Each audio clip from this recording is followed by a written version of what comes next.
Okay, so welcome to the business analysis training, certified business analysis professional.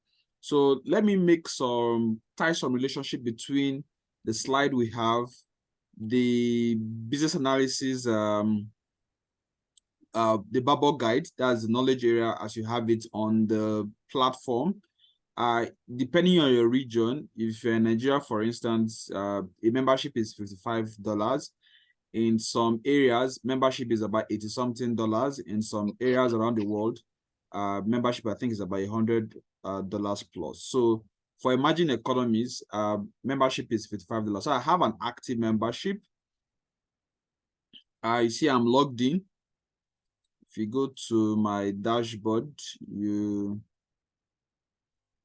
okay, let me sign in a moment.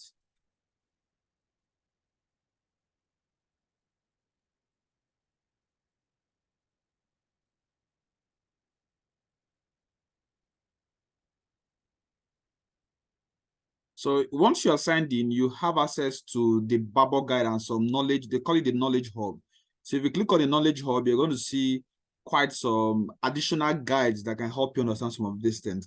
So that instead of you reading the entire BABOK guide as it is, you can actually still learn from the interface. Then you have some articles, you have some other things that can help you understand this concept. So you see, you have the knowledge hub, you have some articles, you have some guide, and the rest. So this BABOK guide, if you see the breakdown from what we looked at in the first day, you see that this 380-something page slide is a summary of the BABOK guide. That is about 500 and something.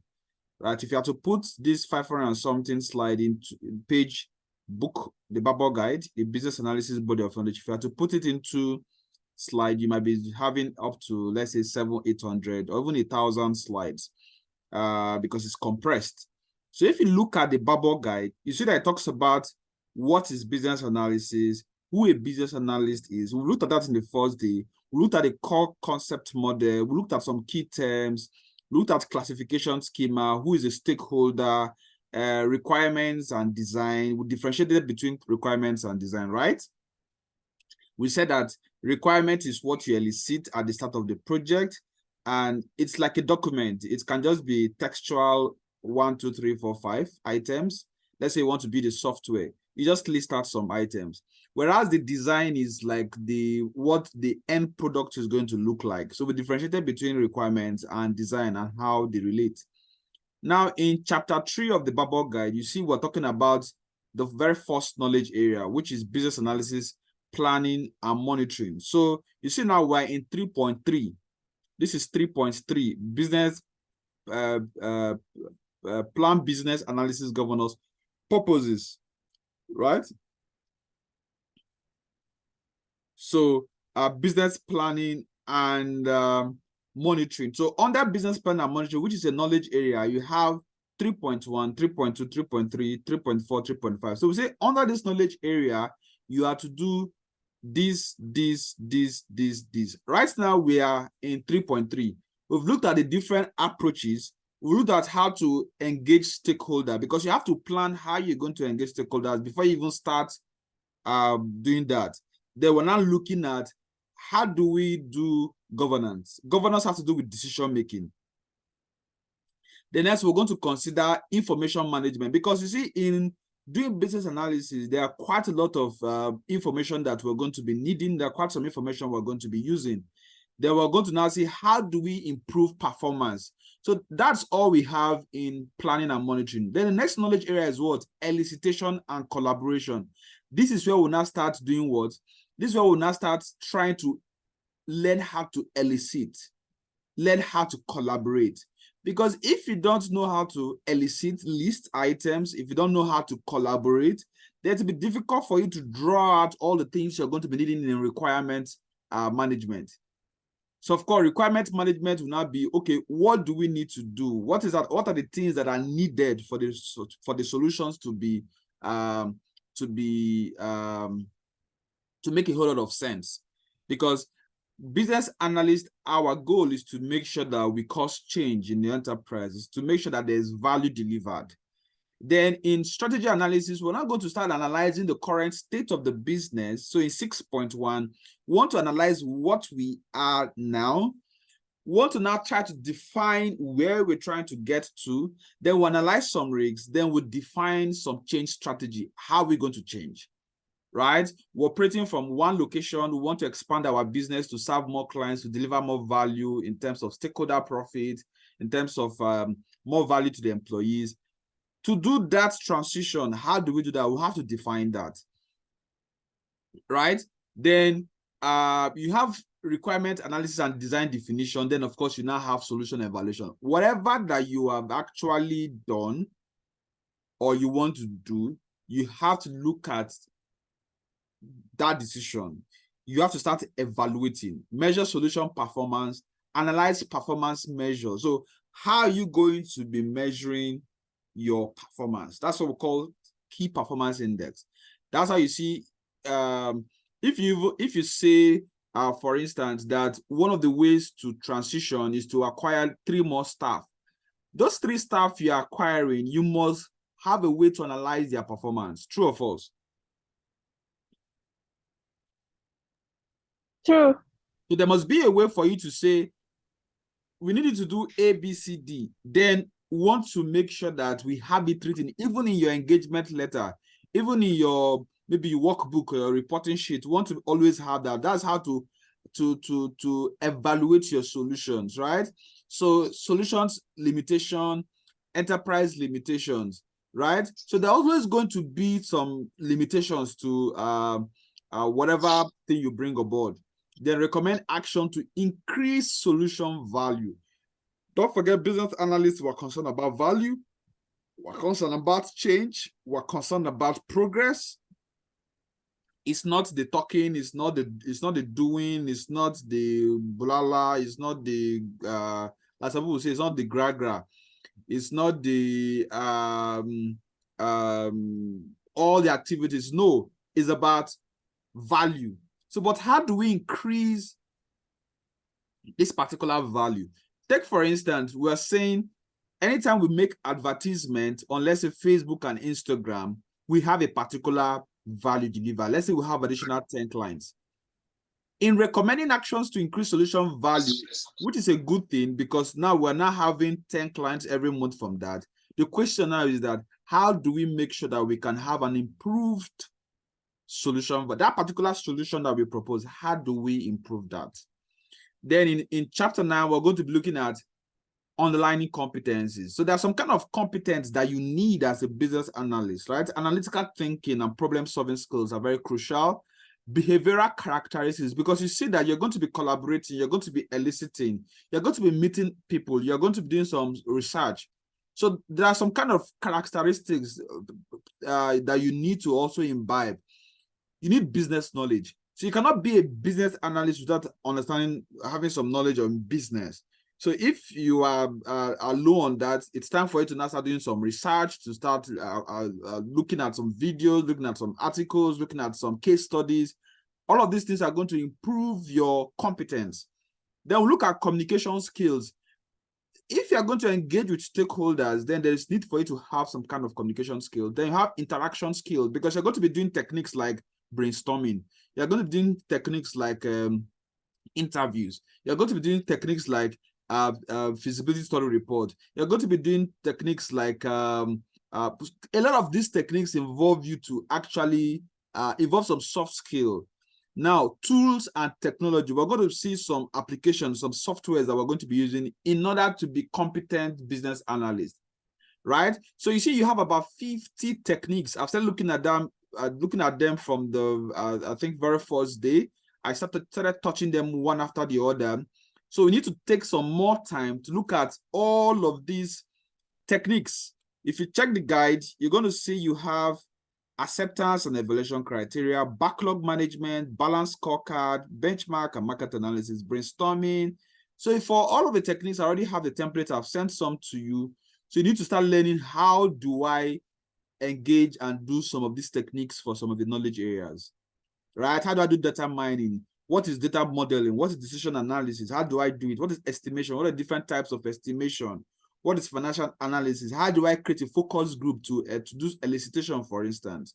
How do I do functional decomposition?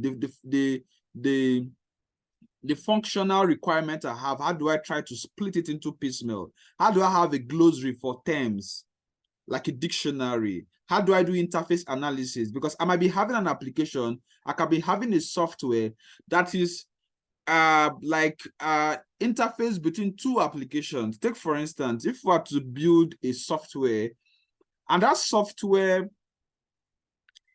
is going to help us collect payments for some clients. Don't forget that we are not a bank. So the bank account we're going to have from maybe GT Bank or HSBC or Standard Chartered, this bank is going to be our interface between us and our client.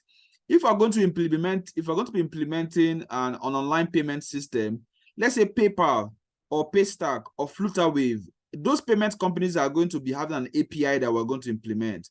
So that's going to be our interface, right? So if we're going to, like, a hospital and we want to, we don't have diagnostic services, like I said yesterday, and we now want to start doing diagnostic services. That means somebody is going to be like a liaison. Somebody is going to be like an interface between us and our customers. So that person is going to serve as a bridge to help us do diagnostic services. So there's several ways to look at interfaces. Then we'll have key performance indicators. We'll have mind mapping. Mind mapping will help us explore options, explore ideas.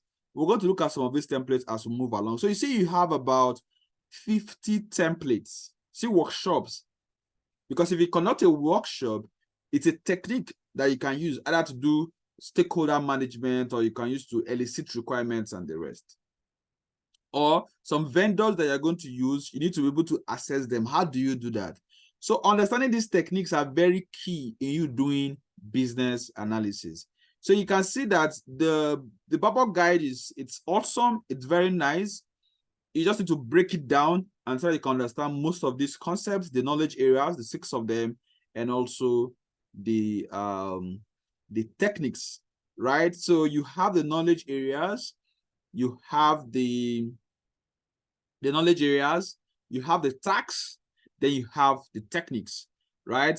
In the techniques, you're going to have some of the inputs you need to do whatever you are doing. You're going to have the elements, then you're going to have what you're going to have as the output. So that's the rough breakdown of the BABOK guide. Any question? No. Okay, so let's look at plan business analysis governance. So when we try to plan business analysis, we want to look at decision making. So the purpose of plan business analysis governance is to define how decisions are made about requirements, about designs, including reviews, change control, approvals, and prioritization. Now, you see, if you are going to be proposing some kind of change, somebody is going to be making a decision. So who is that person? Right? Take, for instance, the pharmacy store that needs to do some upgrade in the facility to cause change, to increase value. Take, for instance, for the fuel station that needs to expand and acquire additional lands. Now, who is going to be making some of these decisions, right? Who is going to be making final decisions on the requirements, on the designs? Who is going to be reviewing them? If we need to make some change control, who will approve them? How do we prioritize? Like I told you, that it's not all the requirements that we start with that we're going to end with. So who makes those decisions? So that is what planned business analysis governance purpose is about. Now, the business analyst ensures that a governance process is in place and clarifying the ambiguity within it. A governance process identifies the decision makers, process, and information required for decision to be made. So you see some clients, when you're working with them, we had an issue some time ago where we were doing a particular application for a client. And what we found out was that we did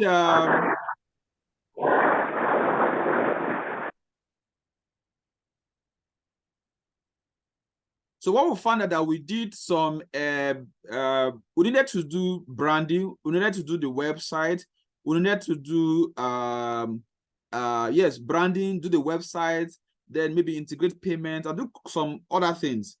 Now the question is, we found out that after some of the branding aspects of the project was done, towards when the project was to be launched, we now have things like, okay, we needed to make changes to ABCD. Now that can result to a problem in you delivering value. Now, because we found out that there was some kind of ambiguity with who made the final decision.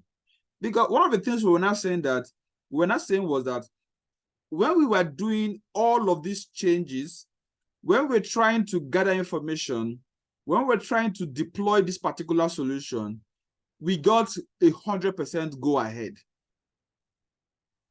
So that was a good like a catch for us to be able to say, okay, we will not be able to do this new change since we got governance backing.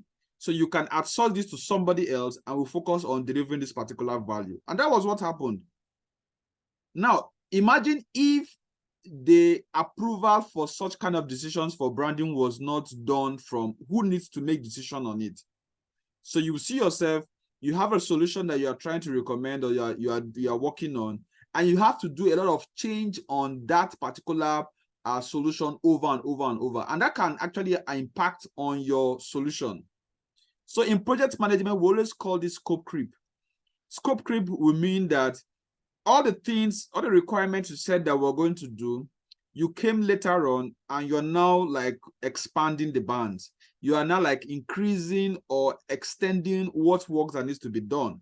So in business analysis, we're trying to say, we need to understand, we need to plan how decision-making needs to be done, because that is going to help us deliver value. Now, if we need to plan business analysis governance, what are the inputs? What do we need? We need business analysis approach. We need stakeholders engagement approach. In business analysis approach, we've already decided on how we're going to do business analysis. In stakeholder engagement approach, we've already decided on how we're going to get our stakeholder list, how we're going to get all the people that are impacted, the people that are influenced, the people that are interested, right? We already have all of that, and we know how we're going to engage with them. This is very crucial in you trying to do business analysis governance. Then what elements do you need? So you need decision making, you need change control process, you need to plan your prioritization approach, then you need to plan for approvals. Then what are some of the guidelines and tools? So you see, you need business analysis performance assessment, you need business policies, you need current state description. Let's look at current state description in the techniques. Current state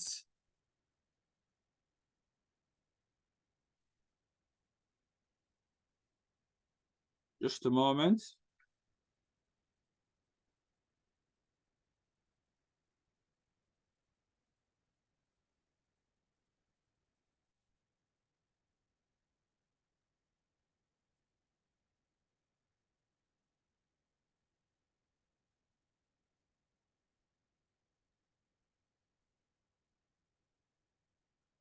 I'm trying to look for this for the moment.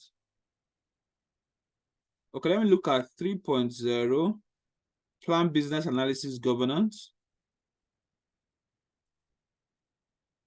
Then we'll look at the guidelines and tools,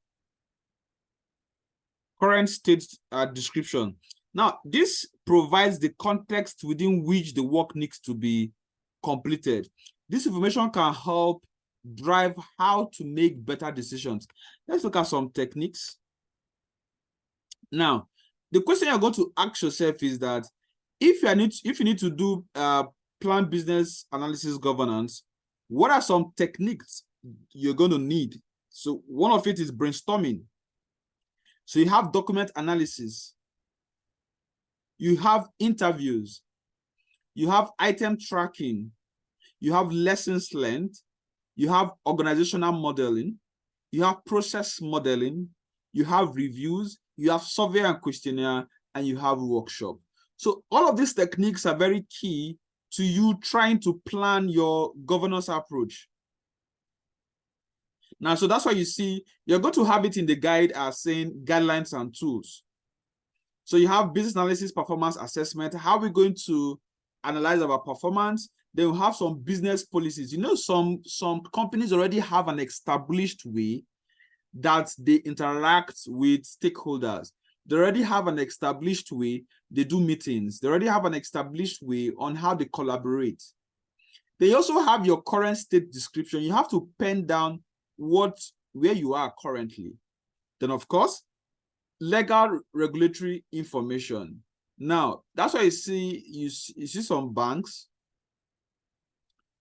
Most of the times they don't follow some regulatory standard, and even when they seem like they are doing well, they can still have some kind of regulatory bottlenecks. They can still have some kind of regulatory issues with the authority. Take, for instance, a bank might still have issues with CBN, right? Because CBN is going to be saying, okay, in terms of governance, in terms of decision making, we will need your board of directors to have a tenure of so amount of years. So once you go against that particular rule, there will be problem. Don't forget, if you have to cause change in that particular bank, who is going to make decision? And you should understand that when you talk about governance, you're talking about decision making. So you cannot talk about governance decision making without talking about regulatory framework. If it's in health, for instance, now you can have a chief medical director for a hospital. Now, what about if there is a term for what's it called? For how long a chief medical director is to stay in a hospital? So it's going to impact on how you're going to plan your business analysis governance, right? Because if it's just every 6 months they change the medical director, you need to be aware of it when trying to plan for change. Same thing in the bank, same thing in some companies that have some kind of regulatory framework guiding their activities. Then, like we said, some of the techniques are brainstorming, document analysis, interviews, item tracking, lessons learned. Now, you see in the guide, in the BABOK guide, let me look at 3.36. 3.3.6. Right? So this is 3.36. So you have brainstorming, used to generate an initial list of potential stakeholder names who may need approval rules in defining governance techniques. Document analysis, used to evaluate existing governance process or templates. Interviews, used to identify possible decision-making, change control, approval, or prioritization techniques, approach, and participants with an individual or small group. So you see the BABOK guide has this kind of abridged, or rather kind of explained, whereas the slide, we have it abridged. So you can easily read with the BABOK, or you can look at the slide and with the what's it called, with the Knowledge Hub. The Knowledge Hub provides everything in clear details. Like if you see now, we have introduction, key concepts, the knowledge areas, 1, 2, 3, 4, 5, 6, right? Then we have some underlying competencies, we have techniques, and of course we have perspective. Now, who are the stakeholders? We already said that domain subject matter experts are stakeholders in terms of decision making, in terms of governance. The project manager is a stakeholder. And don't forget that there's a link between the job of a project manager and the job of a business analyst. They have very, very collaborative role. The project manager is looking at, how do I deliver within scope? How do I deliver within budget? How do I deliver within schedule at its time? How do I look at my risks? And how do I consider my stakeholders and my environment? Those are the six constraints a project manager is looking at. Whereas a business analyst is looking at, how can he or she deliver value? And in doing that, For every solution at times that you want to deploy, let's say for a hospital, as a business analyst, you want to improve sales, you want to improve clients, or you want to create a new product, a new service. At times, to deploy that, you need a project manager to help you do that, because the project manager is the guy that is going to look at time, look at budget, look at the items I need, do all of the tasks we need to do, break it down into small piecemeal, do bidding, recruit who needs to work on it, and deliver the job. That's the job of the project manager. So in trying to make decisions as a business analyst, you need a project manager. Then at times you need a regulator. For a hospital, for instance, you cannot just expand your services because you want value. For a bank, you cannot just expand your services or create new products. In most clients, for instance, in Nigeria, you see that you have some payment companies that are doing loans, and the regulator comes out and say, please, you cannot do that. Yes, we know you want to capture some new clients, you want to expand your services and the rest, but you cannot do that. You are restricted to ABCD. Are we aware of that? I need comments. Yes. Yes. Yeah, good. So you see you have a company that wants to expand its services. You have a company that wants to expand its services, and they need to expand. They need to cause some kind of change, deliver some kind of value. But they need to understand that a lot of decisions that they need to make is tied to the regulator. Then, of course, some of them are tied to the sponsor. Who is going to bring out the cash? Who is going to be investing? Who is going to say, okay, we'll bring in 10 million, we'll bring in 20 million, we'll bring in 50 million. Take, for instance, now we're trying to do some expansion in some of our services. Then while speaking with, I would consider him a stakeholder like 3 days ago, which I can say like is a co-sponsor. I started telling him about another sponsor that might be necessary for these decisions to be made. Because you need to understand that decision making is not just one person doing all of that, because that's why most of the times you have some abandoned projects. That's why most of the times you have some things that don't make it at the end of the day. So we say that once we have done all of that, we're not going to have an output, which is like our governance approach. So that is going to identify the stakeholders who will have the responsibility and authority to make decisions about business analysis work, including who will be responsible for setting priorities, and who will approve changes to business analysis information. It also defines the process that will be utilized to manage requirements and design changes across the initiative. Like we said earlier on, your requirements get to change from time to time. We might say, okay, we want to expand our business to 10 locations. That might fall down to 3 at the end of the day. So who will make that final decision, right? We might say, okay, we want to develop a new software to reach some kind of clients. Then the requirements for that particular software, who needs to approve of it? Then somebody will need to like design it, do the UI UX, like do the workflow of it before it's even developed. So who needs to make decision at the end of the day? So that gives us like an idea of what the governance approach is about. So I have a group work. I'm going to skip that and move on.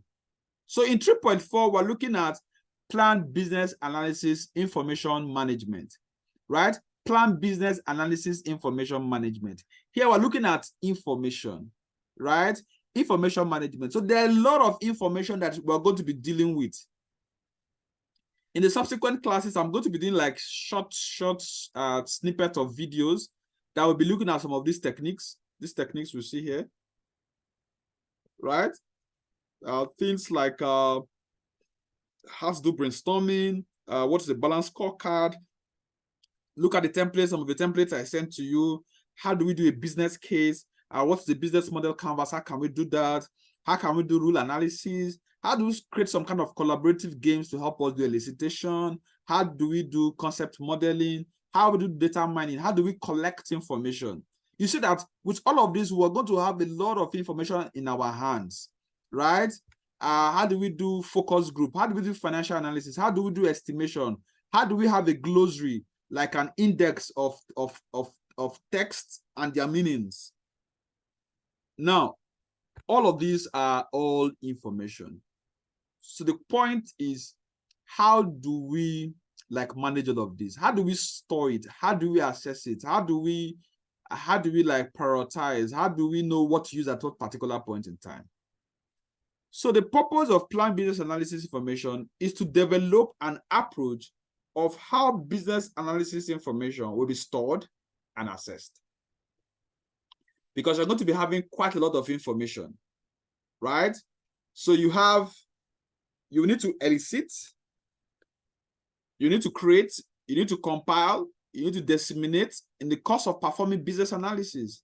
As a business analyst, you're going to meet the client and collect the requirements for the project or for the job or for the solution. They're going to take it to the design team. They're going to start looking at the UI, UX, creating some models, creating some process diagrams and the rest. You're going to pass it on to the stakeholders and now say, okay, please, how is it like? Or you can even create a video of what the flow is like. You see, you have video, you have text documents, you have maybe Figma diagrams, draw.io diagrams. How do you kind of create, elicit, compile, and also disseminate this information? In the group, I shared a video of part of a solution that was deployed. So that video has to be passed on to the stakeholder, to the project sponsor. So how do you disseminate in the course of performing business analysis? Models, scope statements, stakeholder concerns, because at every point in time in the solution, stakeholders are going to be saying, okay, this is what we need, this is what we need, this is what we need. How do you kind of aggregate all of these concerns? Because you're going to be doing meetings, you're going to be doing brainstorming sessions, you're going to be meeting the client, you're going to be gathering what he needs. How do you relay this information to the technical team? And don't forget, I said a lot of the job of a business analyst is to stay between the technical team and project sponsors and stakeholders. Every stakeholder for that particular solution, the business analyst is like the mediator, right? Whereas the project manager is like the guy that is going to implement. And it's going to be implementing with quite a lot of teams. Members, like maybe software developers, like if it's a building project, then it's architects and the rest. Then, so we talk about stakeholder concerns, the results, the requirements, the designs, the solution options are just a few examples. So there's a lot of information that you're going to be dealing with. So what kind of inputs do you need? So you need your approach, your governance approach, your business analysis approach, your governance approach, and of course, your stakeholder approach. These guides, these templates will help you know how to do, how to manage your information. Because if you understand how we want to do business analysis, if you understand who are the stakeholders and how we should to make decisions, if you understand who our stakeholders are and how we can engage with them, then helping you to manage information, it's going to be a lot much easier. So what are some kind of the elements? So let me just tune back to 3.4 in the BABOK guide. We'll go to 3.4. Plan business analysis information.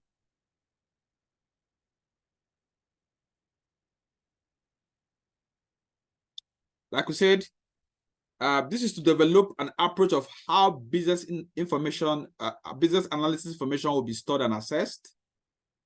Some of the inputs, we've talked about them. It's our business analysis approach, it's our governance approach, it's our stakeholder approach. Now, in plan business analysis information, we have some input, we have some output. So what is going to be our input? These are the three inputs: our analysis approach, or stakeholder engagement approach, and our governance approach.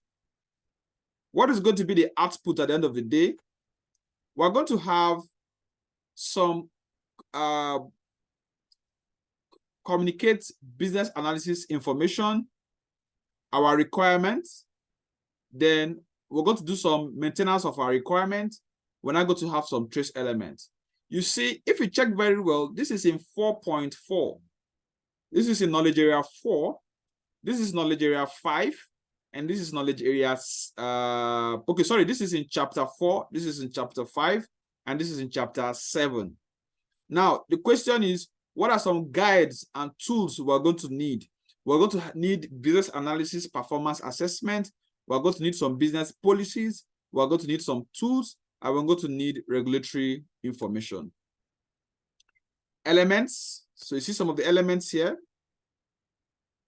So if you check in the BABOK guide, you're just going to be seeing things like input, elements, and deliverables. So you're going to see input, elements, deliverables, techniques.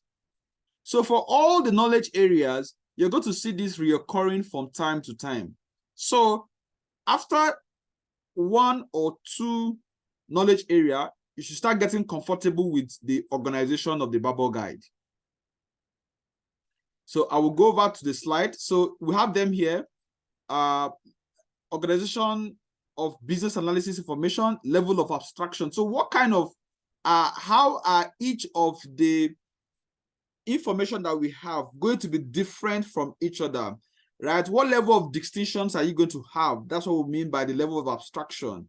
How do we plan traceability approach? Because at times, some of the requirements that we might have can be related to each other, right? What I'm going to be doing is I'm going to be looking at some of these templates, and the templates are going to better help you understand some of the elements. Because a way to understand these elements in detail is also look at the templates for each of these elements, and also look at the templates for each of the techniques.